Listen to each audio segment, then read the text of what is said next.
Pindah tempat, turun derajat. Di kubikel kantor yang sesak, Rian masih saja menyangga kepalanya dengan wajah lesu. Tangan Pak Hendra, atasannya, masih menunjuk ke baris terakhir surat resmi di atas meja. Rian, kamu sudah bekerja di sini selama 5 tahun, prestasimu yang kita akui semua, Ucap Pak Hendra dengan nada yang terdengar terpaksa. tapi keputusan dari pusat sudah final. Kantor cabang di kota X butuh tenaga berpengalaman, dan kamu dipilih untuk ditempatkan di sana sebagai staf administrasi. Rian menatap surat itu dengan mata penuh tidak percaya. Dia yang selama ini menjabat sebagai supervisor operasional dengan gaji yang cukup layak, kini harus menerima jabatan yang lebih rendah dan potongan gaji sebesar 30%. Tapi Pak, kenapa bukan orang lain? Saya sudah beberapa kali membawa proyek besar untuk perusahaan. Ucap Rian dengan suara yang sedikit bergetar. Pak Hendra menghela napas dan menutup surat itu perlahan. Saya tidak bisa menyembunyikannya lagi. Rian, keponakan direktur baru saja menyelesaikan proyek kecil untuk klien lokal dan dianggap berprestasi. Dia akan menggantikan posisimu di sini sebagai supervisor baru. Rian terdiam sejenak. Semua usaha dan dedikasinya selama bertahun-tahun seolah lenyap begitu saja. Dia meraih tas kerja di sisi meja, menyimpan surat mutasi itu dengan hati berat. Saya mengerti, Pak. Saya akan mempersiapkan proses pemindahan dalam seminggu ke depan. Jawabnya dengan nada pasrah. Pak Hendra hanya mengangguk, tanpa bisa berkata apa-apa lagi. Rian berdiri dan mengucapkan maaf karena harus pergi lebih awal. Saat keluar dari kubikel, dia melihat seorang pemuda muda dengan wajah sombong sedang diperkenalkan sebagai karyawan baru oleh direktur di ruang utama kantor. Setelah pulang dari kantor, Rian langsung menghubungi teman dekatnya, Bima, dan mengajaknya bertemu di kedai kopi dekat rumahnya. Dia menceritakan seluruh peristiwa yang terjadi, mulai dari pemberitahuan mutasi hingga alasan sebenarnya di balik keputusan itu. Kalau kamu tanya pendapat saya, Ri, Ucap Bima sambil menepuk bahu Rian. jangan terima saja begitu. Kamu punya kemampuan yang terbukti, kenapa harus terjebak di tempat yang tidak menghargai kontribusimu? Malam harinya, Rian juga membicarakannya dengan orang tuanya di rumah. Ayahnya yang sudah pensiun sebagai pegawai negeri hanya terdiam sejenak sebelum berkata, Kita tidak bisa memaksa orang lain untuk menghargai kita, anak. Yang penting, kamu tahu kemampuanmu sendiri. Jika kamu merasa ada jalan lain yang lebih baik, ayah dan ibu akan selalu mendukungmu. Setelah berpikir matang selama 3 hari, Rian memutuskan untuk tidak menerima mutasi. Dia membuat surat pengunduran diri yang jelas dan sopan, kemudian menyerahkannya langsung kepada Pak Hendra. Pak, saya sangat berterima kasih atas kesempatan yang diberikan selama ini, Ucap Rian dengan nada tegas. tapi saya memilih untuk keluar dan mencoba meraih impian saya sendiri. Saya yakin, dengan kerja keras saya bisa membuktikan bahwa saya bisa berdiri sendiri tanpa bergantung pada tempat yang tidak menghargai saya. Pak Hendra hanya bisa mengangguk dengan rasa hormat. Dia tahu bahwa keputusan itu tidak mudah bagi Rian, tapi dia juga mengerti bahwa setiap orang berhak mencari tempat yang lebih baik. Beberapa minggu setelah resign, Rian membuka toko pinggir jalan kecil di dekat pasar lokalnya. Toko itu menjual makanan ringan buatan sendiri dan minuman segar. Meskipun awalnya hanya memiliki meja dan kursi sederhana serta pelanggan yang sedikit, Rian tidak pernah menyerah. Dia memberikan pelayanan yang ramah dan kualitas produk yang terbaik, hingga lama-kelamaan nama tokonya mulai dikenal oleh warga sekitar. Pada hari ulang tahun tokonya yang pertama, Rian sedang menghitung pendapatan ketika melihat seorang pelanggan yang mengenalnya dari kantor lama datang membeli makanan. Rian, makananmu enak banget loh. Ucap pelanggan itu dengan senyum. Kalau tahu begini, saya juga ingin keluar dari kantor dan membuka usaha sendiri. Rian hanya tersenyum dan memberikan tambahan makanan untuk pelanggan itu. Dia merasa bahagia dengan pilihan yang telah dia buat, meskipun jalan yang ditempuh tidak mudah, tapi setiap langkahnya sekarang benar-benar menjadi miliknya sendiri. Angin sore yang sejuk berhembus pelan, membelai rambut Rian yang sedang bersandar nyaman di kursi santai anyaman di halaman rumah. Layar ponsel di tangannya menyala terang, menampilkan adegan seru dari anime isekai terbaru yang sedang ia tonton, sebuah cerita di mana tokoh utamanya tiba-tiba terlempar ke dunia sihir yang penuh naga dan kerajaan megah, lalu diberi kemampuan yang jauh di atas rata-rata penduduk sana. Wajahnya tampak begitu asyik, sesekali tersenyum sendiri atau bahkan bersorak pelan saat tokoh utama mengeluarkan jurus pamungkas yang efeknya begitu besar sampai terlihat agak tidak masuk akal. Bagi orang asing, Ryan mungkin tampak seperti pria pekerja keras yang sibuk dengan rutinitas usahanya. Namun, begitu melangkah masuk ke rumahnya, dunia nyata seolah memudar, digantikan oleh jajaran pahlawan plastik dan legenda dari layar kaca. Hobi Ryan mengoleksi action figure bukan sekadar pajangan. Dari sudut kamar tidur hingga rak-rak di ruang tamu, setiap inci ruangan dipenuhi karakter ikonik dari berbagai anime Jepang dan film populer. Bagi Ryan, ini adalah bentuk apresiasi seni sekaligus investasi. Tak sekadar mengoleksi, ia juga mengelola sebuah toko online. Berawal dari sekadar menyalurkan hobi, platform tersebut kini menjadi sumber penghasilan tambahan yang stabil dari usaha yang ia bangun secara mandiri. Kecintaan Ryan pada figur-figur tersebut berakar dari kegemarannya menonton film isekai, kisah tentang seseorang yang terlempar ke dunia lain. Ia sangat menikmati momen ketika si pemeran utama menjadi overpower OP dan tak terkalahkan, meski terkadang kekuatannya terasa absurd dan di luar nalar. Wah, keren banget. Pindah dunia lain, punya kekuatan sihir, lawan monster. Ini baru namanya petualangan epik. Isekai memang juara. Tanpa sadar, Ryan scroll dan videonya berubah jadi film Dracin. Dia tetap nonton, tapi lama-lama wajahnya bingung tapi senyum-senyum. Hah, ini apa? Pindah ke masa lalu. Bisa penglihatan tembus pandang gitu ya? Mana dapat kekuatan absurd kayak gitu banget? Tapi kok rasanya familiar ya? Ryan menggaruk kepala yang tidak gatal. Wait a minute, ini kan mirip isekai juga. Cuma ini versinya, versi konyol ya. Hahaha, absurd banget sih logikanya. Terbangnya kok kayak ditiup angin gitu. Tapi anehnya, malah jadi pengen lanjut nonton. Ryan geleng-geleng kepala sambil tetap menatap layar. Ya sudahlah, anggap saja ini isekai versi komedi. Walaupun kadang nggak nyambung, tapi tetap menghibur kok. Tapi, ternyata ketenangan itu hanyalah semu. Di tengah ketenangan, Ryan ternyata ada problema hidup yang dia tidak bisa prediksi. Orang tuanya beberapa hari kebelakang pergi pulang ke kampung halamannya yaitu daerah pesisir Jawa Barat bernama Bontos. Dan ayahnya tiba-tiba sakit dan belum ada yang mengurus karena di sana tidak ada saudara dekat. Ibunya juga tidak mengerti caranya membawa ayah ke rumah sakit. Dan Ryan juga menghadapi masalah besar di tempat dia usahanya.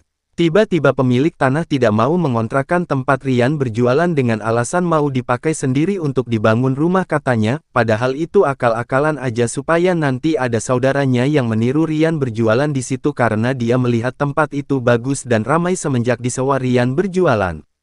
Setelah berdebat panjang dan tidak menemukan solusi, Ryan segera berkemas dan pulang bersiap-siap pulang ke kampung menyusul orang tua untuk merawat ayahnya yang sakit itu. Tapi saking lelahnya, sebelum berangkat ke kampung dia terduduk di sofa ruang tamu dan sambil melepas kebingungan hatinya, ia merasa dunia sedang mengeroyoknya. Untuk mengalihkan sesak di dada, ia membuka film sci-fi favoritnya. Namun, di luar jendela, langit mulai berubah warna.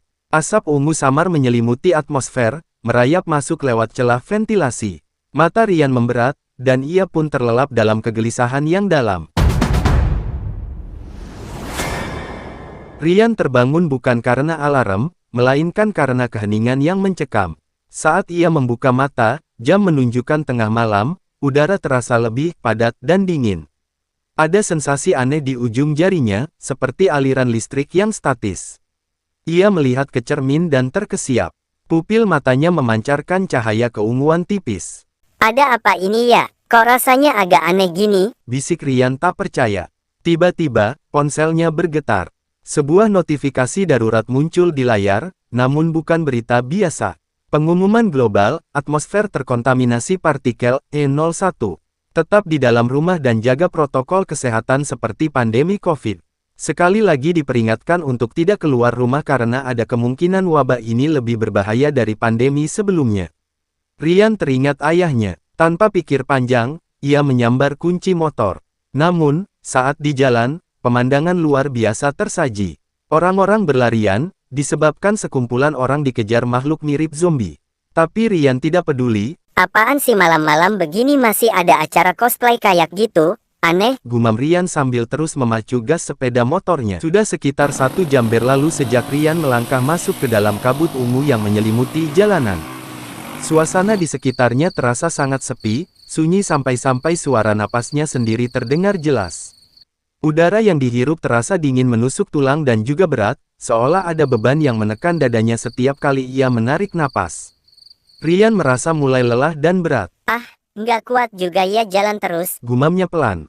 Akhirnya, ia memutuskan untuk beristirahat sejenak di pinggir jalan, duduk di samping pos kamling yang tidak ada seorang pun berjaga di situ. Dan suasana saat itu sangat sepi dan tidak ada orang satupun. Namun, ketenangan itu tidak berlangsung lama. Dari dalam sebuah gang sempit yang tidak jauh dari tempatnya duduk, terdengar suara aneh. Suara seperti geraman hewan, diselingi dengan tawa kecil yang serak dan menyeramkan. Rian mengerutkan kening, rasa penasaran mengalahkan rasa lelahnya. Suara apa itu? Kucing berantem? Atau ada orang iseng? Bisiknya dalam hati. Tanpa pikir panjang, ia berdiri dan memutuskan untuk mendekat dan mengecek sumber suara itu. Saat ia mengintip dari ujung gang, mata Rian terbelalak. Ia kaget, heran, dan hampir tidak percaya dengan apa yang dilihatnya. Di sana, ada beberapa makhluk yang postur tubuhnya lebih seperti anak-anak, tapi sangat kekar dan berotot, terlihat sangat kuat. Mereka sedang mengelilingi dan menganiaya makhluk lain yang jauh lebih kecil, seperti bayi yang botak, terlihat sangat lemah dan tak berdaya. Hei, apa itu? Teriak Rian tanpa sadar, suaranya menggema di gang sempit itu. Seketika, kelima makhluk kekar kecil itu menoleh serentak ke arah Rian.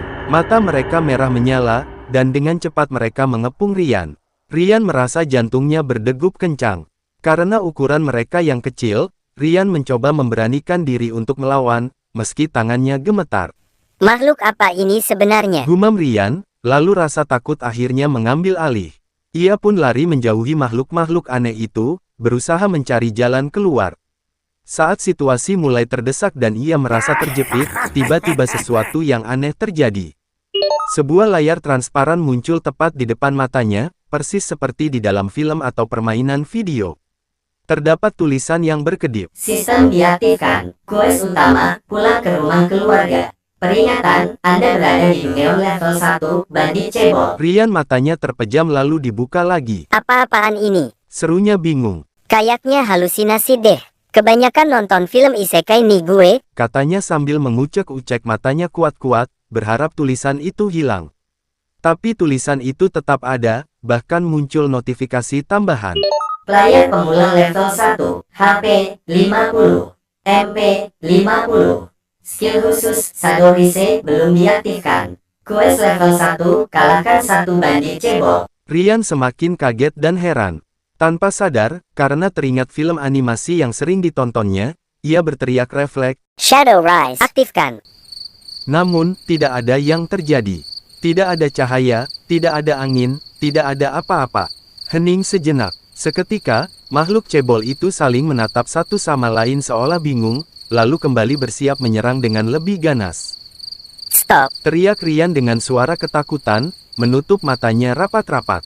Ajaib. Seketika itu juga, makhluk-makhluk itu berhenti bergerak total, membeku di tempatnya. Muncul lagi notifikasi di depan mata Rian. Skill dasar pemula, perlindungan level 1, diaktifkan. Damage 10. Protect 15. Durasi 40 detik. Rian membuka matanya sedikit, melihat musuh-musuhnya diam membatu. Ini kesempatanku. Pikirnya, dengan sigap, ia bangkit dan menendang salah satu makhluk cebol itu sekuat tenaga. Buk, makhluk itu terpental jauh hingga menabrak tembok gang. Setelah 40 detik berlalu, makhluk-makhluk itu bisa bergerak kembali. Tapi mereka tampak ketakutan melihat kekuatan yang baru saja ditunjukkan Rian. Mereka saling berteriak dengan suara aneh lalu lari terbirit-birit kabur, meninggalkan makhluk kecil seperti yang tadi mereka aniaya, yang kini tergeletak tak berdaya di tengah gang. Setelah memastikan situasi aman, Rian duduk lemas di tanah. Napasnya terengah-engah, perasaannya campur aduk antara kaget, takut, dan masih tidak percaya. Perlahan, ia berdiri dan mendekati makhluk kecil yang tergeletak itu. Tiba-tiba, notifikasi lagi muncul dan membuat Rian hampir melompat kaget. Makhluk tanpa nyawa terdeteksi. Skill Shadow Rise bisa diaktifkan. Rian menelan ludah, ragu-ragu tapi penasaran. Ia menghela napas panjang lalu dengan pelan mengucapkan, Shadow Rise. seketika, cahaya gelap tipis menyelimuti makhluk kecil itu. Muncul lagi notifikasi yang jelas di hadapannya. Tuyul Shadow Thief level 1. HP 30. MP 20. Skill penunjuk jalan. Skill khusus mencuri item lawan. Rian menatap makhluk kecil yang kini mulai bergerak bangkit itu, lalu menatap notifikasi di depannya.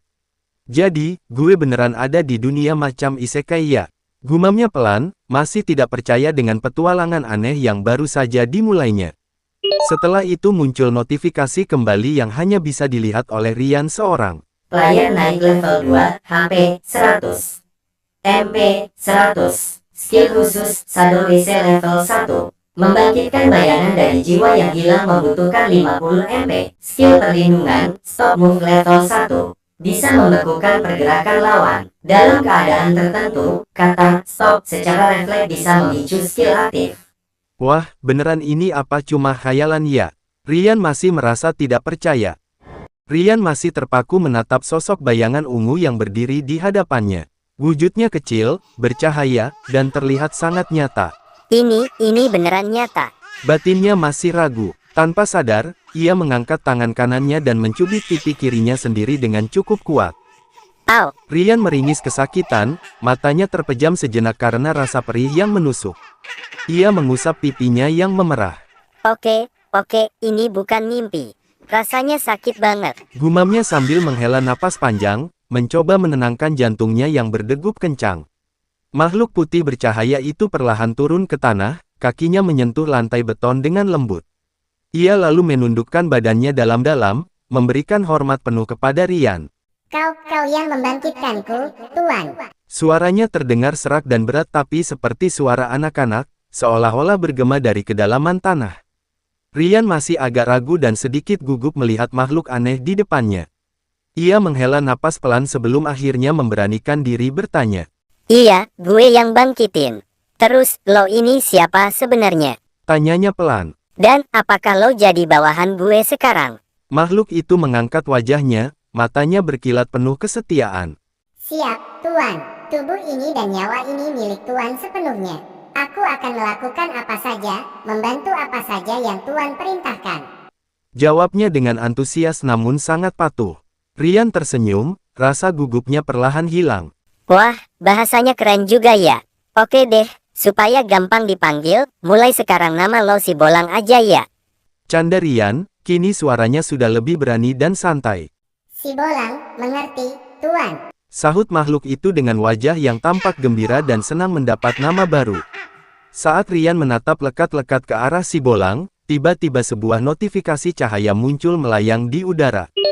Skill baru terbuka, analisis. Seketika, sebuah layar transparan hologram muncul tepat di depan wajah Rian, menampilkan seluruh data dan status dari tuyul Shadow Thief tersebut secara rinci. Status monster, nama, Shadow Thief, si Bolang. Ras, Undead Shadow Minion. Level 1, loyalitas 100%, HP 80/80, MP 40/40, STR 15, AGI 25 sangat cepat, DEF 8, senjata belati beracun, skill pasif Shadow Step dapat menghilang sementara dalam bayangan. Deskripsi, meskipun tubuhnya kecil dan pertahanannya lemah, kecepatannya luar biasa mematikan. Sangat cocok untuk serangan jarak dekat dan pencopetan. Wah, mantap. Seru Rian takjub setelah membaca datanya. Ternyata lo lincah banget ya, Bolang. Oke, kalau lo udah kelihatan hebat, sekarang gue mau cek diri sendiri deh. Ujar Rian sambil menunjuk ke arah dirinya sendiri. Ia mengaktifkan skill barunya, skill analisis. Layar transparan langsung muncul di depannya, menampilkan data lengkap tentang dirinya. Status TLAYR, nama Rian, ras manusia summoner, level 2, XP 40/100, HP 100/100, MP 80/100, STR 12, AGI 10, DEF 9, IMP 15 cukup tinggi, senjata kosong, skill, Shadow Rise level 1, analisis level 1, tuyul Shadow Thief level 1, tendangan maut level 1. Wih, Canggih, yang tadi itu ternyata skill tendangan maut ya. Dengan mata berbinar-binar Rian terlihat senang. Tunggu dulu, kalau ini nyata bagaimana dengan orang tua gue? Kayaknya bukan waktunya senang ini mah. Gue harus secepatnya menemukan keluarga. Matanya tertuju pada tubuh bandit cebol yang sudah tak bernyawa itu. Ada sedikit rasa penasaran yang menggelitik benaknya. Aku penasaran, apakah skill khusus Sadorise ku benar-benar bisa bekerja untuk membangkitkan bayangan makhluk ini? Gumamnya dalam hati. Dengan langkah mantap, ia mendekati mayat tersebut dan mengangkat tangannya. Shadow Rise. Serunya dengan penuh keyakinan. Namun, bukannya kegelapan yang menyelimuti mayat itu, sebuah jendela notifikasi biru justru muncul menghalangi pandangannya. Gagal mengaktifkan skill. Syarat aktivasi Sadorise membutuhkan 150 MP. MP Anda saat ini 100/100. Kekurangan MP 50. Sial, ternyata MP gue beneran belum nyampe ya. Desah Rian sambil mengusap tengkuknya. Ternyata sistem di dunia ini jauh lebih ketat daripada yang ia bayangkan. Tak lama setelah notifikasi kegagalan itu hilang, muncul pilihan baru di atas jasad si bandit. Konfirmasi tindakan. Mayat bandit cebol akan menghilang. Pilih salah satu. Gunakan Sadorise tidak dapat dipilih. MP kurang. Ambil item drop. Rian mendengus. Ya mau gimana lagi, daripada mubazir. Ia menekan pilihan ambil item drop. Seketika itu juga, tubuh bandit cebol itu mulai bergetar dan perlahan meleleh menjadi cairan hitam pekat yang terserap ke dalam tanah, seolah bumi menelan keberadaannya tanpa sisa. Di tempat mayat itu tadinya berada, kini hanya tersisa dua buah benda yang berkilau, sebuah botol berisi cairan biru jernih dan sebuah pisau kecil yang bentuknya sangat mirip pisau raut pembuat sapu lidi. Rian segera meraih botol itu dan tanpa ragu menegaknya abis. Glek! Segar. Seru Rian. Rasa dingin yang manis mengalir di kerongkongannya, dan seketika ia merasakan lonjakan energi yang luar biasa. Bersamaan dengan itu, rentetan notifikasi emas muncul beruntun. Player level up, status PLAYER. Nama, Rian, level 3, HP, 100-150, MP, 100-150, Intelligence, 15-20. Statistik lainnya telah diperbarui secara otomatis. Nah, gini dong, dunia isekai emang praktis kalau udah paham polanya, celetuknya sambil tersenyum lebar. Ia lalu melirik ke arah tuyul sadotif miliknya yang masih berdiri kaku di sudut gang. Woi, balik ke bayangan gue. Kita cabut dari sini. Perintah Rian. Makhluk kecil berkepala pelontos itu membungkuk singkat sebelum akhirnya meleleh masuk ke dalam bayangan di bawah kaki Rian. Rian memutar-mutar belati barunya, belati bandit cebol, sejenak sebelum menyarungkannya. Ia melangkah keluar dari gang sempit yang pengap itu. Begitu kakinya menginjak perbatasan jalan besar, sebuah layar transparan muncul kembali. Notifikasi sistem, Anda akan meninggalkan Dungeon, gang bandit cebol. Apakah Anda yakin ingin keluar? Ya tidak, Rian menatap tajam ke arah tombol ya. Gue gak punya waktu buat grinding lebih lama di sini. Keluarga gue jauh lebih penting. Tanpa ragu, ia menekan tombol tersebut. Cahaya putih tipis menyelimuti tubuhnya saat ia melangkah maju, siap menghadapi dunia luar yang jauh lebih luas dan berbahaya demi mencari orang-orang yang ia sayangi. Cahaya terang menyelimuti pandangan Rian saat dia melangkah keluar dari portal, Dungeon, gang bandit cebol. Udara segar Jakarta, walaupun sedikit berpolusi, terasa jauh lebih baik daripada bau apek di dalam Dungeon tadi. Rian menarik napas panjang, mencoba menenangkan detak jantungnya yang masih berpacu. Di tangannya tergeletak belati bandit cebol, item drop yang baru saja dia dapatkan. Oke, sistem, mari kita coba fitur baru. Gumam Rian. Dia fokus pada notifikasi yang berkedip di sudut matanya. Aktivasi skill item box LV. 1. Kapasitas 0/5 slot terisi. Rian mendekatkan belati itu ke area kosong di depannya. Seketika, belati itu tersedot masuk ke dalam riak ruang hampa yang tak terlihat. Item disimpan, belati bandit cebol. Kapasitas item box 1/5. Praktis banget. Rian tersenyum puas. Tanpa buang waktu, dia segera menuju tempat motornya. Baru saja Rian melangkah keluar dari Dungeon bandit cebol, tanpa membuang waktu ia langsung memacu kendaraannya. Tujuannya jelas, pulang ke pangkuan keluarga di pesisir Jawa Barat. Rute yang ia pilih adalah jalur selatan yang legendaris. Melewati Depok, Puncak, Cianjur, hingga ke selatan tanah Pasundan. Di benaknya, ia sadar perjalanan ini tak akan biasa. Setiap kota yang ia lewati seolah memiliki dunia tersembunyi, lahir dari cerita rakyat, mitos, dan urban legend setempat. Berbeda dengan anime isekai yang biasa ia tonton, kekuatan bayangan yang ia miliki ternyata sangat erat kaitannya dengan kearifan lokal Indonesia. Baru saja memasuki batas kota Depok, tepat di atas flyover, Rian terpaksa mengerem mendadak. Pemandangan di depannya mengerikan. Belasan jasad manusia terkapar di aspal panas. Mobil-mobil saling bertabrakan, pintunya terbuka, menunjukkan tanda-tanda kepanikan massal. Rian turun dari motornya, mendekati salah satu jasad dengan hati-hati. Tidak ada luka luar yang jelas, tapi ekspresi wajah mereka membeku dalam ketakutan yang amat sangat. Apa yang terjadi di sini? Monster jenis apa yang melakukan ini tanpa meninggalkan bekas? Rian bergidik.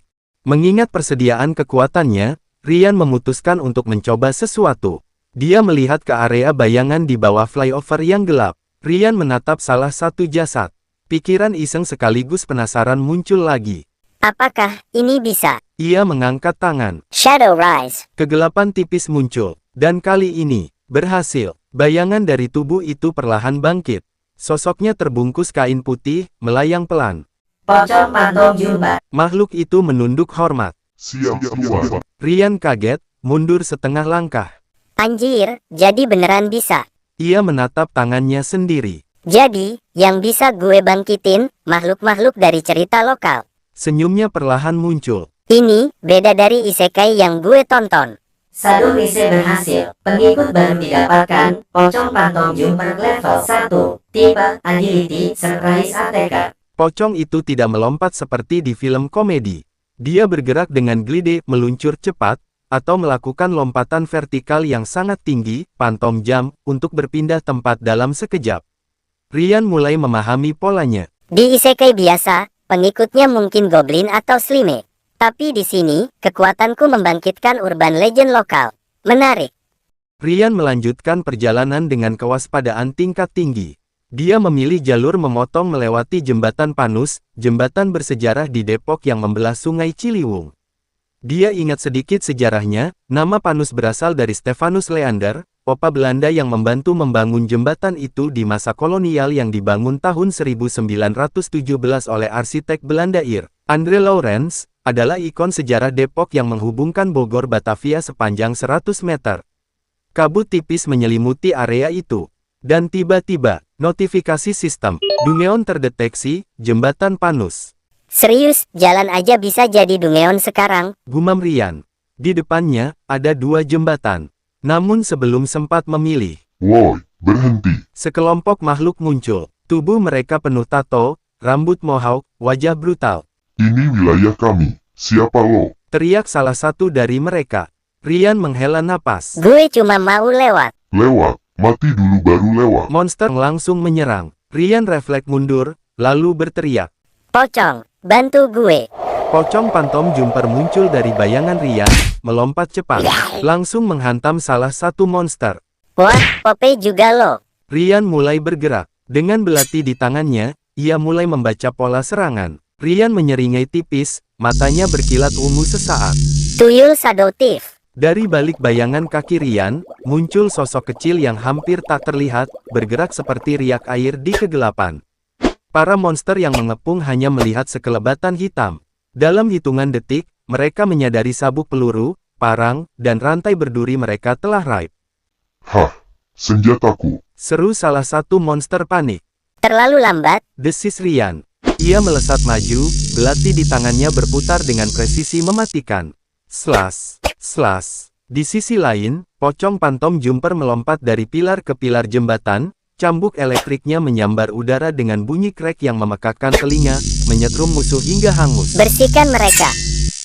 Perintah Rian. Tendangan mautnya mendarat telak di dada monster terakhir, membuatnya meledak menjadi kabut hitam yang pekat. Namun, kabut itu tidak menghilang. Ia berkumpul, memadat di tengah jembatan hingga suhu udara turun drastis. Dari kegelapan muncul sosok pria tua berwibawa dengan pakaian kolonial lusuh namun rapi, Opa Panus. Di sampingnya, seekor anjing monster sebesar harimau, dengan mata merah membara dan taring yang dialiri sihir hitam, menggeram rendah. Anak muda, Suara Opa Panus menggema, berat dan penuh tekanan magis. kau punya bakat, tapi apakah kau punya rasa hormat? Banyak yang datang hanya untuk merusak tempat ini. Rian mengatur napasnya, luka gores di lengannya mulai terasa perih. Aku hanya ingin lewat, Opa. Tapi jika kau menghalangi jalan pulangku, aku tak punya pilihan. Opa Panus mengelus kepala anjing monsternya. Hellhound, tunjukkan padanya betapa beratnya menjaga sejarah. Anjing melesat bagai peluru. Rian segera berteriak. Pocong, tahan anjing itu. Tuyul, cari celah di belakang Opa. Pertarungan sengit pecah. Hellhound sangat kuat, setiap cakarnya menghantam beton jembatan, retakan besar muncul. Rian terdesak, beberapa kali ia terlempar hingga punggungnya menghantam pagar jembatan. Kaf. Rian memuntahkan sedikit darah. Rian bangkit berdiri, menyeka darah di bibirnya. Ia melihat celah saat anjing sedang bergulat dengan cambuk pocong. Rian tidak menyerang Hellhound, melainkan meluncur di bawah perut anjing itu dan melempar belatinya langsung ke arah Opa Panus, bukan untuk membunuh, tapi untuk memicu efek stun. Saat Opa Panus menangkis belati itu, tuyul Sadotif sudah berada di belakangnya, mengikat kaki sang legenda dengan sisa rantai sitaan. Hellhound yang merasakan tuannya terancam, kehilangan fokus. Di saat itulah, Rian melompat tinggi dan mendaratkan serangan kombinasi sihir ungu tepat di dahi Hellhound. Boom! Cahaya ungu meledak. Hellhound perlahan menyusut dan menghilang kembali ke bayangan Opa Panus. Opa Panus jatuh terduduk, napasnya tersengal. Keadaan kembali sunyi, menyisakan suara aliran sungai di bawah jembatan Panus yang dingin. Rian mendekat dengan tubuh gemetar karena luka, tapi tetap tegak. Ia tidak menyerang lagi. Opa Panus terkekeh pelan, lalu berdiri dengan sisa kekuatannya. Kau berani, dan kau pintar. Kau tidak mencoba menghancurkan jembatan ini hanya untuk menang. Sosok Opa Panus mulai bercahaya, tanda Dungeon Clear. Sebelum benar-benar menghilang, ia mengulurkan tangan. Opa Panus memberikan pistolnya, Panus Void Requiem, item langka yang cuma ada satu, bisa didapatkan setelah menaklukkan Opa Panus di Dungeon. Jaga tempat ini, Rian. Bisik Opa Panus, suaranya kini terdengar tulus. Jembatan ini bukan sekadar beton. Ini adalah saksi bisu sejarah Depok yang dibangun dengan keringat dan air mata. Jika kau tak menjaganya, siapa lagi? Rian menunduk hormat saat sosok itu lenyap sepenuhnya. Aku mengerti, Opa. Sejarah tidak akan roboh selama aku masih berdiri. Notifikasi sistem muncul di hadapannya. Dungeon Clear, jembatan Panus berhasil ditebus. Reputasi kota Depok meningkat. Dan yang tidak terduga muncul notifikasi beruntun. Player level up, status PLAYR. Nama, Rian, ras, manusia, summoner. Level 15, status meningkat. Ajaib, luka di tubuh Rian sembuh seketika, dan ada beberapa item drop yang muncul. Lalu Rian mengambil dan menyimpannya di item drop yang sudah naik level. Kemudian muncul notifikasi, keluar dari Dungeon Jembatan Panus. Tanpa ragu, Rian langsung keluar. Keajaiban muncul, jalan sekitar jembatan yang rusak akibat pertarungan tadi, seketika menjadi rapi kembali. Rian kembali ke motornya, menyalakan mesin di tengah kabut yang perlahan menipis, membawa pesan sejarah yang kini terukir di jiwanya.